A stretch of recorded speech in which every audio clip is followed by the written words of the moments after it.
क्या आप यकीन करेंगे कि एक मासूम सी नजर आने वाली 70 साला बुजुर्ग खातून एक बेरहम कातिल हो सकती है? जापान की तारीख में एक ऐसी औरत गुजरी है जिसने मोहब्बत को दौलत बटोरने का जरिया बनाया। उसे मीडिया ने ब्लैक विडो का नाम दिया। उसने एक नहीं, दो नहीं, बल्कि कई मर्दों को अपनी मोहब्बत के जाल में फंसाया और फिर उन्हें ऐसी मौत दी कि पुलिस भी बरसों तक चकराती रही। चिसाको का तरीका वारदात बहुत अनोखा था।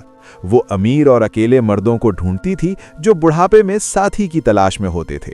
वो उनके सामने एक निहायत फर्माबरदार और प्यार करने वाली औरत बनकर आती। जैसे ही वो उस पर अंधा भरोसा कर लेते और अपनी जायदाद उसके नाम करते, वो अपना असली रूप दिखाती। उसने अपने शौहरों और बॉयफ्रेंड्स को मारने के लिए साइनाइड का इस्तेमाल किया। वो उसे उनके खाने या अद्वियात में मिला देती थी। चूंकि वो सब उम्र रसीदा थे, इसलिए सबको लगता था कि ये कुदरती मौत है। उसने इस तरीके से करोड़ों येन बटोरे और बरसों तक कानून की आंखों में धूल झोंकती रही।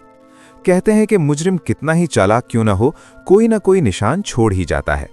उसके चौथे शौहर की मौत के बाद जब पोस्टमार्टम हुआ तो डॉक्टर्स को खून में जहर के आसार मिले। जब पुलिस ने उसके घर की तलाशी ली तो उन्हें वहां से वो खतरनाक जहर बरामद हुआ जो वो अपने बाग में छुपा कर रखती थी। उस वक्त पूरी दुनिया हैरान रह गई कि ये मासूम दादी अम्मा असल में एक सीरियल किलर है। ये कहानी हमें सिखाती है कि लालच इंसान को कितना अंधा कर देता है, और ये कि खतरा सिर्फ जवान और गुस्से वाले लोगों से नहीं, बल्कि उन लोगों से भी हो सकता है जो बज़ाहिर बहुत कमज़ोर और हमदर्द नजर आते हैं।